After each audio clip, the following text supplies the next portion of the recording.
Hello student, एक बार फिर से स्वागत है आपके अपने YouTube channel wifi success classes में। आज आपके लिए टॉपिक लाया, मोस्ट इम्पॉर्टेंट टॉपिक है जिसे हम कहते हैं कोलाइडी अवस्था, कोलाइडल स्टेट। यह पृष्ठ रसायन यूनिट जिसे हम कहते हैं सरफेस केमिस्ट्री का अगला चैप्टर, अगला टॉपिक है। पहला इसमें टॉपिक था जैसे आपका अधिशोषण, फिर उसके बाद में आ गया था उत्प्रेरण, अब आ गया कोलाइडल स्टेट। तीन मोस्ट इम्पॉर्टेंट टॉपिक को मिलाकर एक यूनिट को बनाया गया है जिसे तीन भागों में डिवाइड कर दिया गया था। और लेकिन तीन भागों को एक ही यूनिट में मिला दें तो एक ही चैप्टर बनता है, एक ही यूनिट बनती है जिसे हम कहते हैं पृष्ठ रसायन। तो पृष्ठ रसायन में कोलाइडल स्टेट, कौन से ऐसे पार्टिकल्स होते हैं, रसायन विज्ञान की ऐसी कौन सी शाखा है जिसमें ऐसे पार्टिकल्स होते हैं जिन्हें हम कहते हैं कोलाइडी कण, या वो अवस्था जो कोलाइडी अवस्था कहलाती है। तो देखिए, पहले पुरानी अवधारणा के बारे में चर्चा करेंगे। सबसे पहले इसके बारे में अध्ययन किया था थॉमस ग्राम ने 1861 में। जब उन्होंने इसके बारे में 1861 में जब अध्ययन किया था तो कुछ निष्कर्ष निकाले। निष्कर्ष निकालने पर वो इस मुद्दे पर पहुँचे कि जो पदार्थ होते हैं उनके जलीय विलयन दो प्रकार के होते हैं। नंबर एक क्रिस्टलाभ, नंबर दो कोलाइडल। तो नंबर एक क्रिस्टलाभ क्या होते हैं, तो सबसे पहले जान लेते हैं थॉमस ग्राम ने आखिर क्या किया था जिससे उन्होंने पदार्थ के जलीय विलयन को दो वर्गों में वर्गीकृत कर डाला। तो यहाँ पर आ जाते हैं। तो पहला ये पॉइंट लिखा है, थॉमस ग्राहम ने सन 1861 में जंतुओं के चर्म से प्राप्त झिल्ली के द्वारा, जंतुओं के चर्म, विभिन्न चर्म में एक पतली सी झिल्ली प्राप्त होती है जिसे हम चर्म पत्र कहते हैं या पार्चमेंट झिल्ली भी कहते हैं। पार्चमेंट झिल्ली कहते हैं। सेमी परमेबल मेम्ब्रेन वो अर्ध पारगम्य झिल्ली थी, ये पार्चमेंट झिल्ली है। जंतुओं के चर्म से यानी चमड़ी से प्राप्त झिल्ली, जो जिनसे ढोल मढ़े जाते हैं, जिन पर ढोल जो बनाए जाते हैं वो जंतुओं के चर्म से प्राप्त होते हैं। झिल्ली के द्वारा विभिन्न पदार्थों के विसरण यानी उनकी छनने की क्रिया का अध्ययन किया तथा यह निष्कर्ष निकाला। क्या निष्कर्ष निकाला कि कुछ पदार्थ झिल्ली द्वारा, जिस झिल्ली में छान रहे हैं, आसानी से विसरित हो जाते हैं, छन जाते हैं, विसरित हो जाते हैं, बहुत जल्दी आसानी से विसरित हो जाते हैं। जबकि कुछ पदार्थ झिल्ली द्वारा आसानी से विसरित नहीं होते हैं, और जो कुछ पदार्थ होते हैं वो झिल्ली द्वारा आसानी से विसरित नहीं होते हैं या धीरे धीरे, बहुत धीरे धीरे विसरित होते हैं। तो उन्होंने दो निष्कर्ष निकाले, जैसे विभिन्न बर्तन लिए और उनमें विभिन्न पदार्थों के विलयन बनाकर रख लिए। बहुत से बर्तनों में अलग अलग पदार्थों को विलयन बनाकर रख लिया था और फिर उसको पार्चमेंट झिल्ली द्वारा छाना, जिसे हम कहते हैं विसरित किया। तो छानने पर उनका यह निष्कर्ष निकला कि कुछ पदार्थ तो आसानी से, अति शीघ्र, बहुत जल्दी विसरित हो जाते हैं और कुछ पदार्थ धीरे धीरे विसरित होते हैं और कुछ बिल्कुल ही नहीं विसरित होते हैं, जो धीरे धीरे विसरित होते हैं और जो बहुत तेज़ी से विसरित होते हैं। तो इस आधार पर थॉमस ग्राहम ने पदार्थों को दो वर्गों में विभाजित किया। तो दो वर्ग कौन कौन से थे? पहला था क्रिस्टलाभ, जिसे हम कहते हैं क्रिस्टलॉइड्स। दूसरे थे कोलाइड, तो इन्हें कोलाइड्स कहते हैं। ठीक है, अब क्रिस्टलाभ के बारे में जानते हैं। ऐसे कौन से पदार्थ थे जिन्हें उन्होंने क्रिस्टलाभ कहा और कौन से ऐसे पदार्थ थे जिन्हें कोलाइडल कहा, जो कोलाइड बने थे। तो देखिए, वे पदार्थ जिनके जलीय विलयन चर्म पत्र यानी चमड़ी की जो परत होती है या जंतु की झिल्ली द्वारा आसानी से विसरित हो जाते हैं, क्रिस्टलाभ कहलाते हैं। जो विलयन, जिन पदार्थों के विलयन, जलीय विलयन चर्म पत्र या जंतुओं की झिल्ली द्वारा आसानी से विसरित हो जाते हैं यानी छन जाते हैं, ये कह सकते हैं आप कि वो उस झिल्ली से छन जाते हैं, क्या कहलाते हैं? क्रिस्टलाभ कहलाते हैं, जिन्हें इंग्लिश में कहते हैं क्रिस्टलॉइड। क्रिस्टलोइड कहलाते हैं। जैसे एग्जाम्पल बताते हैं, चीनी, यूरिया, सोडियम क्लोराइड, अकार्बनिक लवण। यदि चीनी और यूरिया और सोडियम क्लोराइड और अकार्बनिक लवणों के हम जलीय विलयन बनाएं तो इनके कण जल के कणों के आकार, मान लिया ये कण छोटा सा जल का है, जब हमने चीनी को मिलाया तो इनके भी कण छोटे छोटे ही बन गए, एक आकार के बन गए।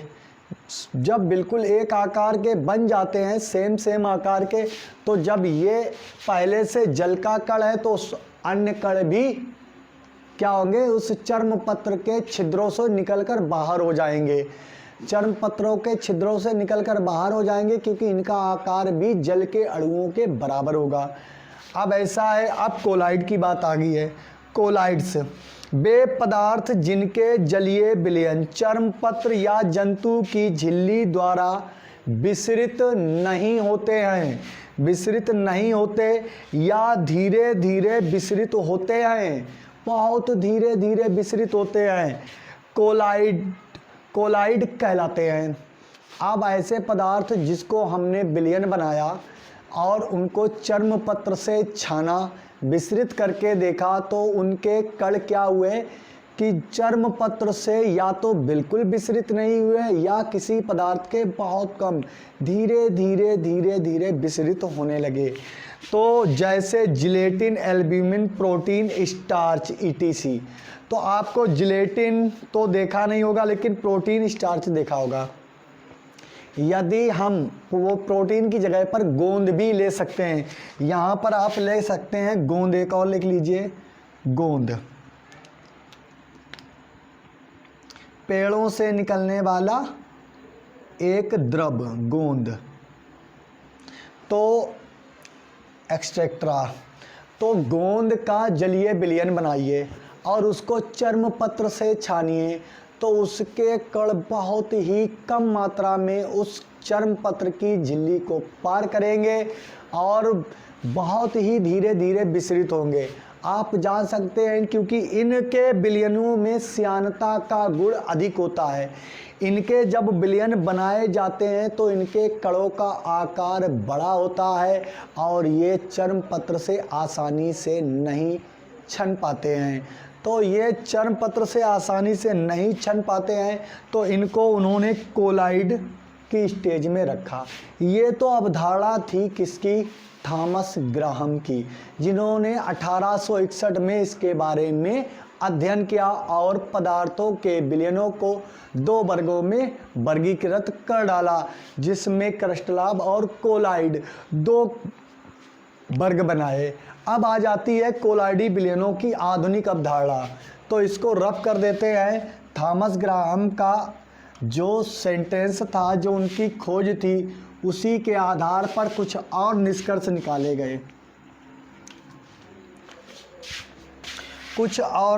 निकाले गए। अब आ गए पदार्थों के आकार। कणों का आकार कितना था उसके आधार पर बताया गया है।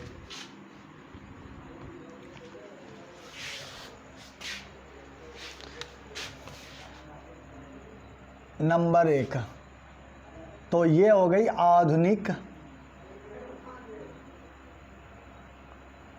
अवधारणा।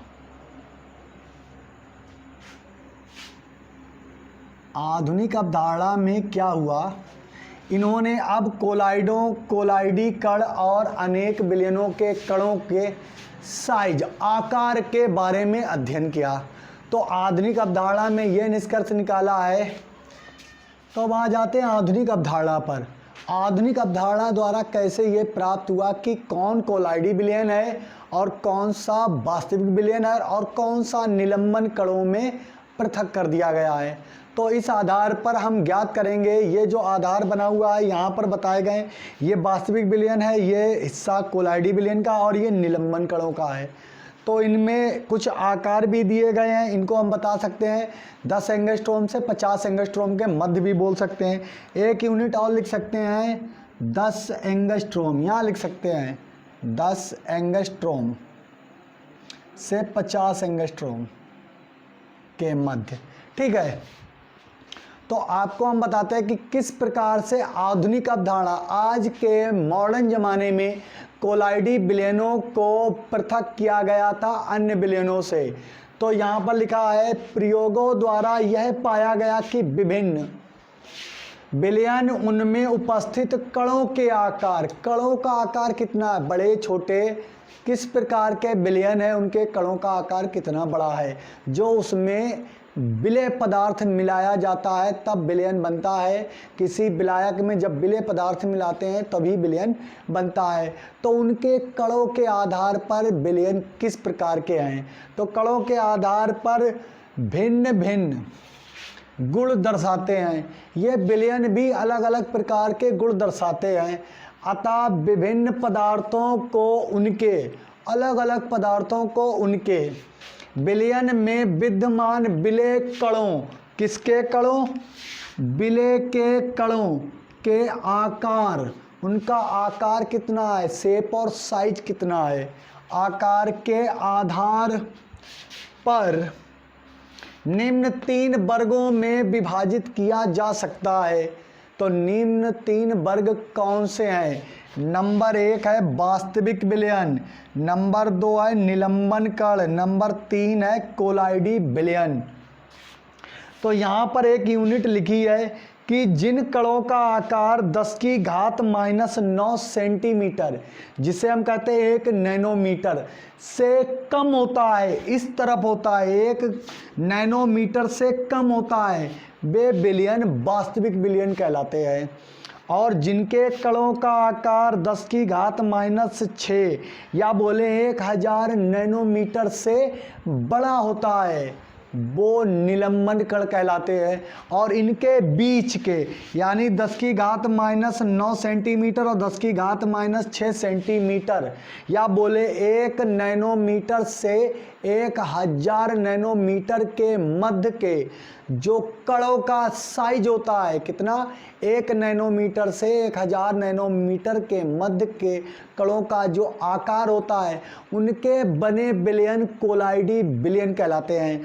तो ये वाला हो गया वास्तविक। इसमें देखिए विलेय पदार्थ मिला हुआ है लेकिन दिखाई नहीं पड़ रहा, तो विलेय और विलायक के कण बराबर आकार के हो जाते हैं। यहाँ पर ये जो छोटे छोटे कण बड़े बड़े हिस्सों में दिखा रहे हैं, तो ये विलायक के कण हैं और ये बड़े बड़े कण विलयन के हैं, विलेय पदार्थ के हैं। तो ये कोलाइडी विलयन है। और ये निलंबन कण है जिन्हें अलग तरीके से बताया जाता है। तो अब आपको बताते हैं कैसे इनको पृथक किया गया। रब करते हैं, यहाँ पर एक हेडिंग डालेंगे, पहली वास्तविक विलयन, एक एक विलयन के बारे में बताकर चलेंगे और इनके गुणों को भी बताएंगे।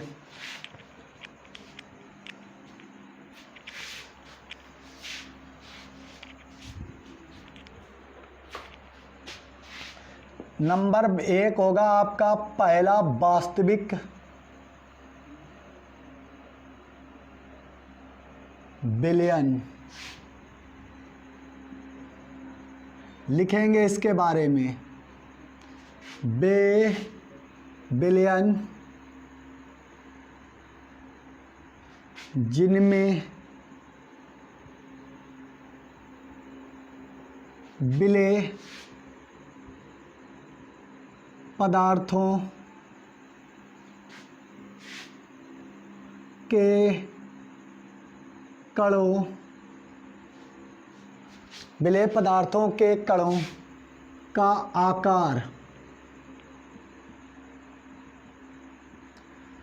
आकार बोलेंगे 10⁻⁹ सेंटीमीटर से 10⁻⁶ सेंटीमीटर या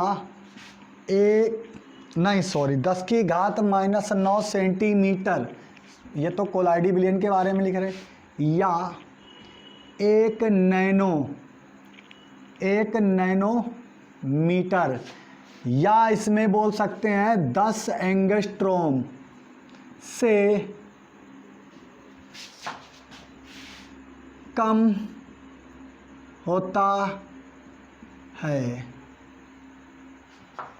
वे बिलियन जिनमें विलेय पदार्थों के कणों का आकार 10⁻⁻⁹ जिसे हम कहते हैं 1 नैनोमीटर या 10 एंगस्ट्रोम से कम होता है, ऐसे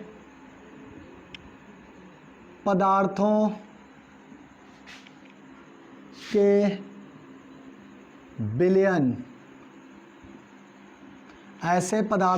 बिलियन वास्तविक बिलियन कहलाते हैं। वास्तविक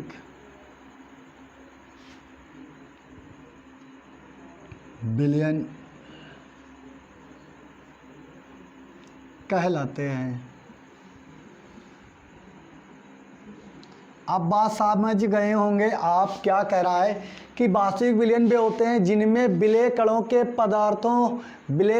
पदार्थों के कणों का आकार 10⁻⁹ सेंटीमीटर या 1 नैनोमीटर जिसे हम बोल सकते हैं 10 एंगस्ट्रोम से कम होता है, ऐसे पदार्थों के विलयन वास्तविक विलयन कहलाते हैं। उदाहरण देते हैं, एग्जाम्पल आपको, जैसे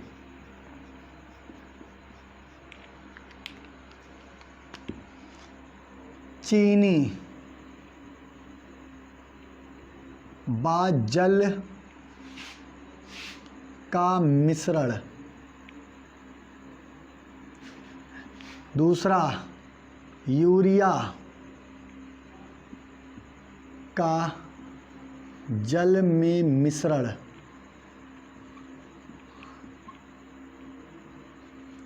नंबर 3 सोडियम क्लोराइड का जल में मिश्रण। ये सभी क्या होंगे? वास्तविक विलयन। वास्तविक विलयन। चीनी को आप जल में घोलेंगे तो ढूंढ नहीं पाएंगे कि चीनी इसमें है भी या नहीं। अगर आपको कोई चीनी से घुला हुआ विलयन दिया जाए, जब तक आप उसको चख कर नहीं देखेंगे, टेस्ट कर लेकर नहीं देखेंगे, तब तक आप नहीं बता सकते ये चीनी का घोल है, क्योंकि उसमें विलेय चीनी के कणों का आकार जल के कणों के बराबर हो जाता है। तो ऐसे विलयन वास्तविक विलयन कहलाते हैं। अब देखिए इस हिस्से में जो आपके दिखाया गया है, इसमें विलेय के कण नहीं दिख रहे हैं कि कौन सा विलेय का है और कौन सा विलायक, यानी कौन सा चीनी का है कौन सा जल का। ऐसे यूरिया को जल में घोलेंगे, यूरिया जल में विलीन हो जाएगी, अदृश्य हो जाएगी, गायब हो जाएगी, बिल्कुल पारदर्शी विलयन बन जाएगा जिसके आर पार आप देख सकते हैं। तो उसमें भी यूरिया नहीं दिखाई जाएगी। तो NaCl नमक को जल में घोलेंगे तो इसमें भी इसके कण दिखाई नहीं देंगे, क्योंकि इनके कणों का आकार 1 नैनोमीटर या 10⁻⁹ सेंटीमीटर या 10 एंगस्ट्रोम से कम हो जाता है, जिसे हम नहीं देख सकते हैं। तो ऐसे पदार्थों के कणों का मिश्रण क्या कहलाता है? वास्तविक विलयन कहलाता है। अब इसके लिखते हैं वास्तविक विलयन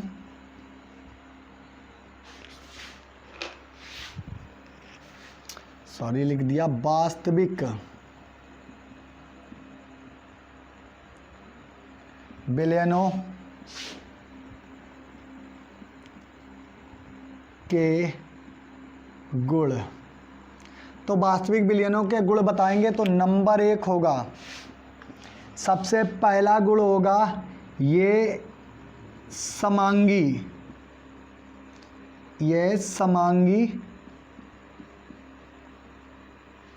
मिश्रण है, क्योंकि इसमें विलेय के कण कभी स्थिर नहीं होते। किसी भी गुरुत्वाकर्षण बल के कारण इसके कण नीचे तली में नहीं बैठेंगे, क्योंकि इनके कणों का जो घनत्व है वो जल के कणों के घनत्व के बराबर हो जाता है। तो जब सभी ऊपर चल रहे हैं तो वो भी चलेंगे। नंबर 2, इनके कणों का आकार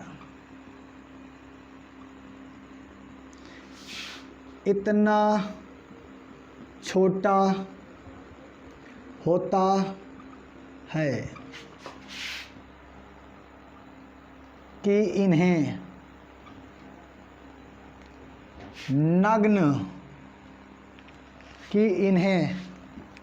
शक्तिशाली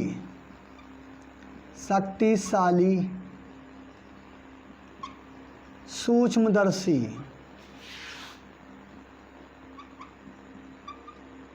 से भी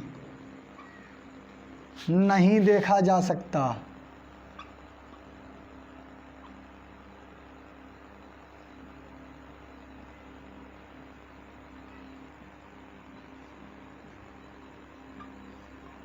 अब देखिए, कह रहा ये समांगी मिश्रण है, इनके कणों का आकार इतना छोटा होता है कि इन्हें शक्तिशाली सूक्ष्मदर्शी, यानी कितनी भी हाई माइक्रोस्कोप से क्यों ना देखें तो इसके जो चीनी और यूरिया और NaCl नमक के कण होते हैं, इनके कणों को नहीं देखा जा सकता है, क्योंकि इनके कण बिल्कुल जल के कणों के बराबर हो जाते हैं। तो यही ज्ञात नहीं होता कौन सा जल का कण है और कौन सा चीनी का है या यूरिया का है या सोडियम क्लोराइड का है।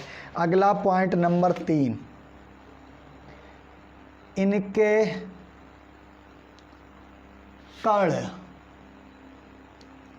विलेय कण, ऐसे ना लिखें, विलेय कण, विलेय पदार्थ के कण किसी भी बल के कारण स्थिर नहीं होते हैं। ठीक, आप कोई भी, आपको ये नहीं दिख रहा है तो यहाँ पर लिखा स्थिर नहीं होते हैं, तो कह रहा है कि आप चाहे जो भी बल लगा दें, इसमें जो विलेय पदार्थ के कण हैं वो कभी तली में नहीं बैठेंगे। और एक इसका चौथा पॉइंट होगा कि ये एक पारदर्शी विलयन बनाते हैं। तो आप जान चुके होंगे कि वास्तविक विलयन वे विलयन होते हैं जिनके कणों का आकार 1 नैनोमीटर या कहें कि 10⁻⁹ सेंटीमीटर या यूं कह दें कि 10 एंगस्ट्रोम से कम होता है, जिन्हें हम अपने नग्न आँखों से तो बात ही छोड़ो, शक्तिशाली सूक्ष्मदर्शी से नहीं देख सकते हैं। ऐसे पदार्थों से बने विलयन वास्तविक विलयन कहलाते हैं, जिनके ये उदाहरण दे दिए हैं। अब आ जाता है आपका दूसरा पॉइंट, निलंबन। कोलाइडी को बाद में बताएंगे क्योंकि वो ही अपना मोस्ट इम्पॉर्टेंट टॉपिक है।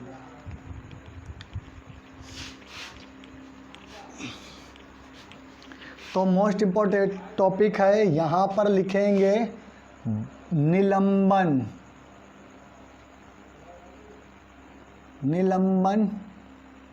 कण। तो निलंबन कण लिखेंगे वे विलयन जिनमें विलेय पदार्थों के कणों का आकार 10⁶ सेंटीमीटर या 1000 नैनोमीटर या कहें 50 एंगस्ट्रोम से कम होता है। कम की जगह पर हम क्या लिख देंगे, अधिक होता है। ऐसे पदार्थों के विलयन निलंबन कण कहलाते हैं। यहाँ लिख देंगे निलंबन कहलाते हैं। तो देख लीजिए, वे विलयन, अब इसकी बात कर रहे हैं क्योंकि ये वास्तविक विलयन हो गया। अब इसकी उसके बाद में अपना होगा मेन टॉपिक कोलाइडी विलयन और कोलाइडी अवस्था। वे विलयन जिनमें विलेय पदार्थों के कणों का आकार 10⁶ सेंटीमीटर या 1000 नैनोमीटर या बोलेंगे 50 एंगस्ट्रोम से अधिक होता है, ऐसे पदार्थों के विलयन निलंबन कहलाते हैं। जैसे एग्जाम्पल यहीं पर दे दें, जैसे लिखेंगे बालू, बजरी, कॉमा धूल, कॉमा पत्थर, ETC। देखिए, बालू, बजरी, धूल, पत्थर, इनके बिलियन बनाए जाएं तो इनके कणों का आकार इतना बड़ा होगा जिन्हें हम अपनी नग्न आंखों से देख सकते हैं। और ये जितने भी पदार्थ हैं ये जल में गुरुत्वाकर्षण बल इनके ऊपर कार्य करता है। कुछ समय के बाद ये तली में बैठ जाते हैं, चाहे वो बालू हो, बजरी हो, धूल हो, पत्थर के कण होते हैं, ये तली में बैठ जाते हैं। तो इनके गुण बताते हैं। तो यहां लिखेंगे निलंबन के गुण। निलंबन विलयन के गुण, निलंबन कणों के गुण लिख सकते हैं। तो यहां पर पहला, ये विषमांगी, विषमांगी विलयन, विषमांगी मिश्रण होते हैं। नंबर 2, इनके कणों को नग्न आँखों से देखा जा सकता है। भाई इतने बड़े बड़े धूल, मिट्टी और बजरी के बिलियन आप बनाएंगे तो इनके कण बहुत बड़े होते हैं। ये कुछ समय के बाद, पहली बात तो आपको पहले से ही दिखाई देंगे। बालू के कण, बालू वाला पानी आप देखते हैं तो उसमें बालू के कण आपको दिखाई देते हैं। धूल होगी तो धूल के कण दिखाई देंगे, यदि बजरी होगी तो बजरी के भी कण दिखाई देंगे। ऐसे कण निलंबन कण कहलाते हैं, उनके बिलियन निलंबन कहलाते हैं। नंबर 3,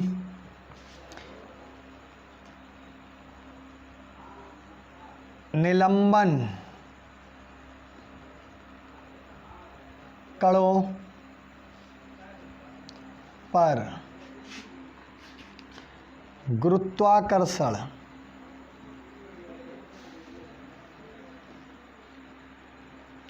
बल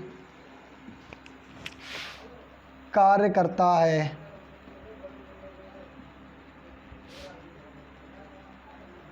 जिसके कारण ये कुछ समय बाद तली में स्थिर हो जाते हैं, रुक जाते हैं, स्थिर हो जाते हैं।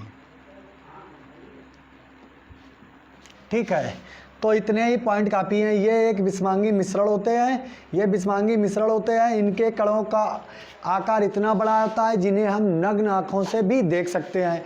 निलंबन कणों पर गुरुत्वाकर्षण बल कार्य करता है।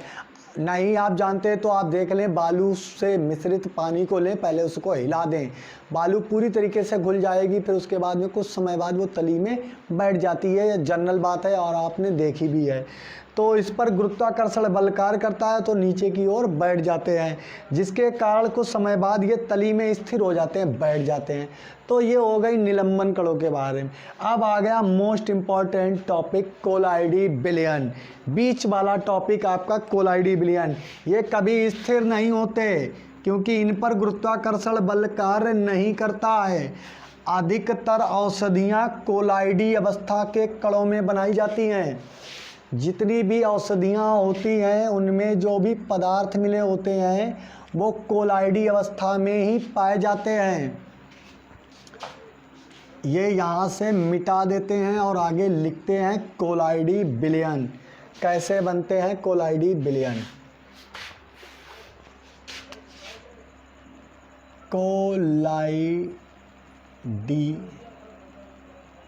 कोलाइडी विलयन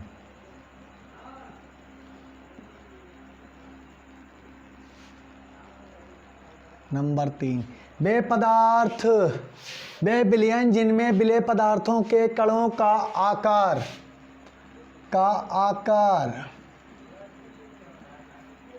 अब आप जान चुके किसके बीच में, तो लिखेंगे पहले 10⁻⁻9 सेंटीमीटर से 10⁻⁻6 सेंटीमीटर, कॉमा, या 1 नैनोमीटर से 1000 नैनोमीटर, या लिखेंगे कॉमा करके, कॉमा कर दीजिए 10 एंगस्ट्रॉम से 50 एंगस्ट्रॉम। इतनी यूनिट में आप बता सकते हैं। 3 बातें हो गई, एक तो 10⁻⁻9 सेंटीमीटर से -10⁻⁻6 सेंटीमीटर, कॉमा 1 नैनोमीटर से 1000 नैनोमीटर, या आप बोल सकते हैं 10 एंगस्ट्रॉम से 50 एंगस्ट्रॉम के मध्य होता है। ऐसे कणों, ऐसे आकार वाले, आकार और अच्छा कर लीजिए, आकार वाले कणों से बना विलयन कोलाइडी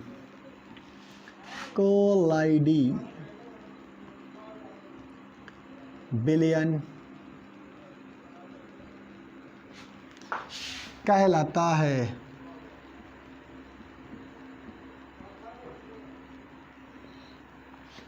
ठीक है, और ऐसे पदार्थों से बने विलयन का क्या कहलाते हैं? कोलाइडी विलयन कहलाते हैं, जिनकी 2 प्रावस्थाएं होती हैं।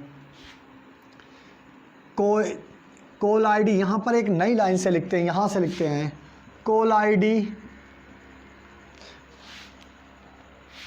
पहले एग्जाम्पल देते, फिर एक लाइन लिखते हैं, फिर प्रावस्थाएं बताते हैं। जैसे लिखेंगे गोंद, कॉमा जिलेटिन, कॉमा एल्ब्यूमिन,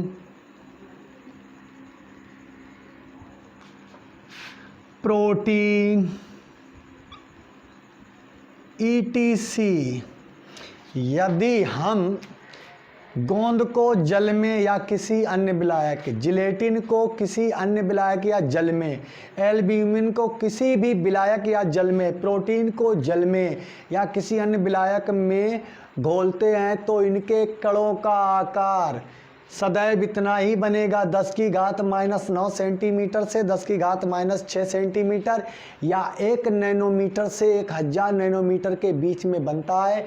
तो ऐसे इन पदार्थों के बने विलयन के कण कोलाइडी अवस्था में चले जाते हैं, क्योंकि इनका रेंज, कोलाइडी अवस्था की रेंज है एक 10⁻⁻9 से 10⁻⁻6 सेंटीमीटर, और इसे बोल सकते हैं हम आप कि 1 नैनोमीटर से 1000 नैनोमीटर के बीच में जो कण पाए जाते हैं उन्हें हम कोलाइडी कण कहते हैं। इन कणों की अवस्था कोलाइडी अवस्था कहलाती है, और इनके बने विलयन कोलाइडी विलयन कहलाते हैं। कोलाइडी विलयनों की 2 प्रावस्थाएं होती हैं, यहाँ लिखेंगे कोलाइडी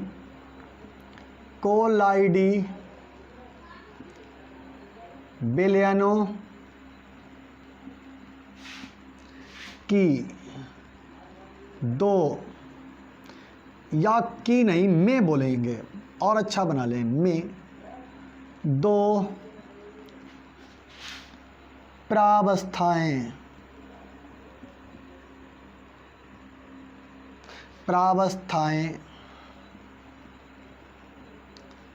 पाई जाती हैं। नंबर 1 परिक्षिप्त प्रावस्था, नंबर 2 परिक्षेपण माध्यम। ठीक है, पहले तो आप जान गए कोलाइडी अवस्था में कोलाइडी विलयन के जो कण होते हैं उनका आकार 1 नैनोमीटर से 1000 नैनोमीटर के मध्य होता है। ठीक है, वे विलयन जिनके पदार्थों के कणों का आकार 10⁻⁹ से 10⁻6 सेंटीमीटर के मध्य होता है, या बोलते हैं जिनके कणों का आकार 1 नैनोमीटर से 1000 नैनोमीटर के बीच में होता है, या 10 एंगस्ट्रोम से 50 एंगस्ट्रोम के मध्य होता है। तो ऐसे पदार्थों के कण कोलाइडी अवस्था में पाए जाते हैं और इनसे बने विलयन कोलाइडी विलयन कहलाते हैं, जैसे गोंद, जिलेटिन, एल्ब्यूमिन, प्रोटीन, ईटीसी। तो इनसे जब भी आप विलयन बनाएंगे तो आपको कोलाइडी विलयन मिलेंगे। या दुनिया का कोई भी पदार्थ इस रेंज में ले आएंगे, इस आकार में ले आएंगे, तो उस पर कोलाइडी विलयन लागू हो जाएगा, वो कोलाइडी अवस्था में आ जाएंगे। हम आर्टिफिशियल ह्यूमन राइड यानी मनुष्य के द्वारा मानव निर्मित कर सकता है कोलाइडी विलयनों के कणों का। यदि हम कोलाइडी चक्की में बड़े बड़े टुकड़ों को डालेंगे तो कोलाइडी कण के हमें टुकड़े प्राप्त हो जाएंगे और उनके जब भी विलयन बनाएंगे तो आपको मिलेंगे कोलाइडी विलयन के कण, और वो कण पाए जाएंगे कोलाइडी अवस्था में। और उनके जब विलयन बनाओगे तो उसकी 2 प्रावस्थाएं होंगी, सबसे पहली परिक्षिप्त प्रावस्था और दूसरा परिक्षेपण माध्यम। तो कोलाइडी विलयनों में 2 प्रावस्थाएं पाई जाती हैं, परिक्षिप्त प्रावस्था, परिक्षेपण माध्यम। इसकी लाइनें लिखें या फिर ऐसे ही समझ लें। कहते हैं बाह्य प्रावस्था, कोलाइडी विलयन की बाह्य प्रावस्था जिनमें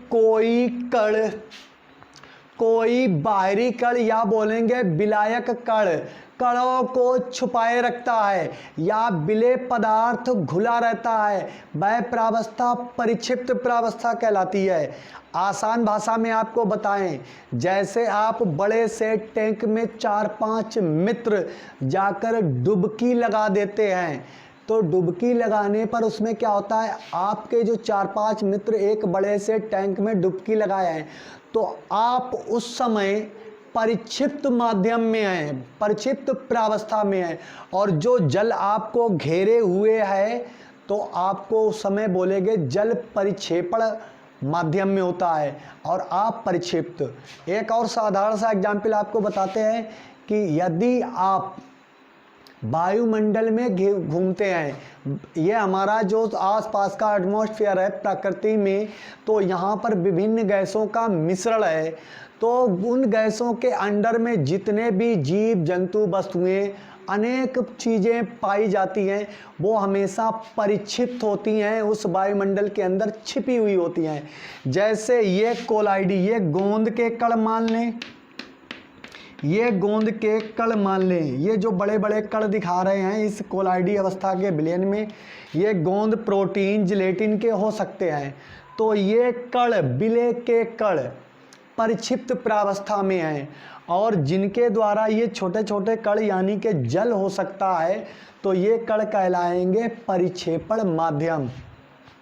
जैसे आप एक गिलास जल लीजिए और उसमें एक छोटा सा टुकड़ा गोंद का थोड़ी सी मात्रा में गोंद डाल दें, तो गोंद के कणों को जल छिपा कर रखेगा। तो जल जब छिपा कर रखेगा तो जल उस समय होगा परिक्षेपण माध्यम में, और जो चीज़ छिप गई है वो परिक्षिप्त प्रावस्था में होती है। तो आप समझ सकते हैं, आप कि अपने खुद के घर में रहते हैं तो घर की चारों दीवारें, 4 दीवारी कमरे की जो भी होती हैं वो होती हैं परिक्षेपण माध्यम। आप उस कमरे में 10, 20, 30, 40 आदमी रह रहे हैं तो वो होती है परिक्षिप्त प्रावस्था। ठीक है, तो इसको आप समझ गए होंगे कि जब कोई पदार्थ किसी परिक्षेपण माध्यम में घोला जाता है तो वह उसके कण परिक्षिप्त प्रावस्था में आ जाते हैं, परिक्षिप्त प्रावस्था में आ जाते हैं। और जो पदार्थ को छिपा लेती है या चारों तरफ से घेर लेती है कणों को, विलय के कणों को, तो वो अवस्था कहलाती है परिक्षेपण माध्यम। तो आप समझ गए होंगे, हम जान सकते हैं कि आप समझ गए होंगे इतने एग्जाम्पल से कि परिक्षिप्त अवस्था और परिक्षेपण माध्यम क्या होता है। ये पूछा जाता है कोलाइडी विलयनों की कितनी अवस्थाएं पाई जाती हैं, तो 2 पाई जाती हैं। अब आ जाता है कोलाइडी विलयनों के गुणधर्म। कोलाइडी विलयनों के गुणधर्म।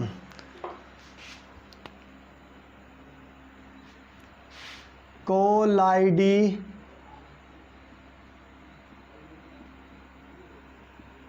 विलयनों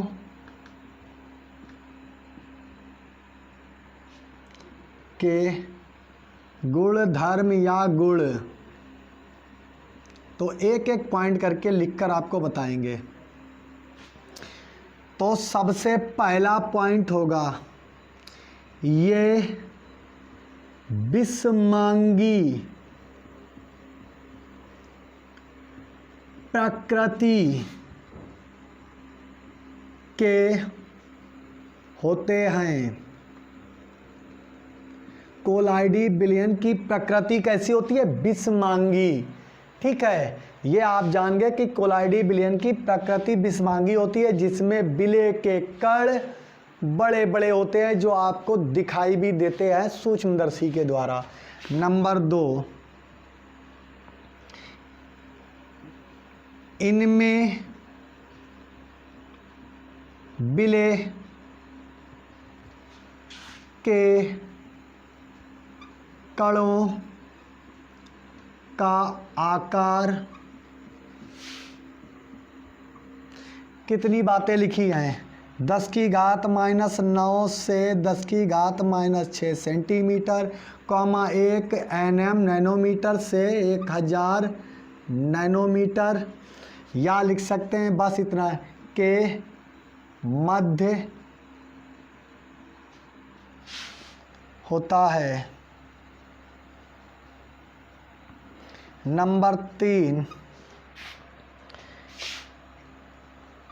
इनमें यानी किनमें? कोलाइडी विलयनों की, इनकी लिख लें, ऐसे लिखेंगे अच्छा नहीं लग रहा। कोलाइडी विलयनों की 2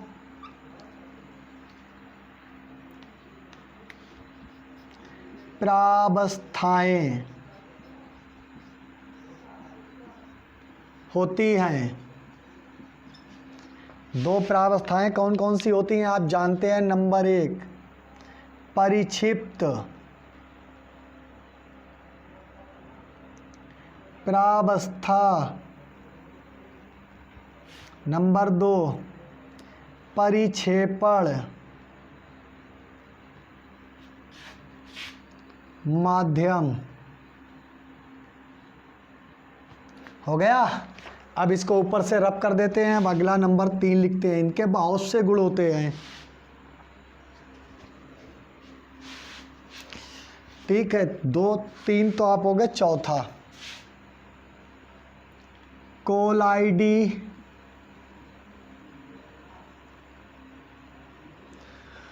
कण, कोलाइडी विलयनों के कण लिखे। कोलाइडी विलयनों के कण कभी, या लिख देंगे पर किसी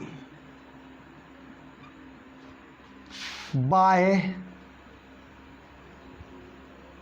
बल पर कोई, या तो किसी की जगह पर लिख दें कोई। देखिए, कोलाइडी विलयनों के कणों पर कोई बाह्य बल कार्य नहीं करता, अर्थात ये कण कभी स्थिर नहीं होते हैं। ठीक है, कोलाइडी विलयनों पर कोई भी बाह्य बल कार्य नहीं करता, ये कभी स्थिर नहीं होते हैं। कोई भी कण तली में नहीं बैठते हैं, ये स्थिर नहीं हो सकते हैं।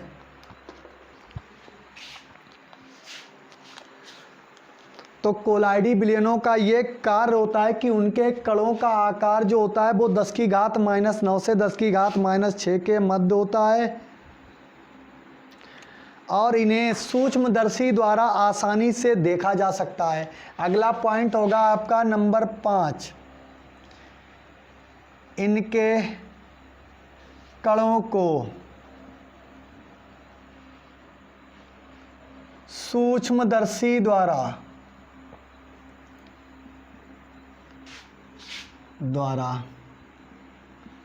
आसानी से देखा जा सकता है।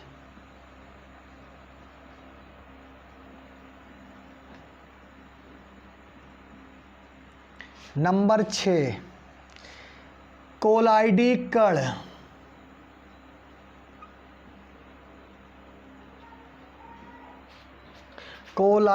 कण विलयन में सदैव टेढ़ी मेढ़ी गति अवस्था में होते हैं, गतिज अवस्था में होते हैं।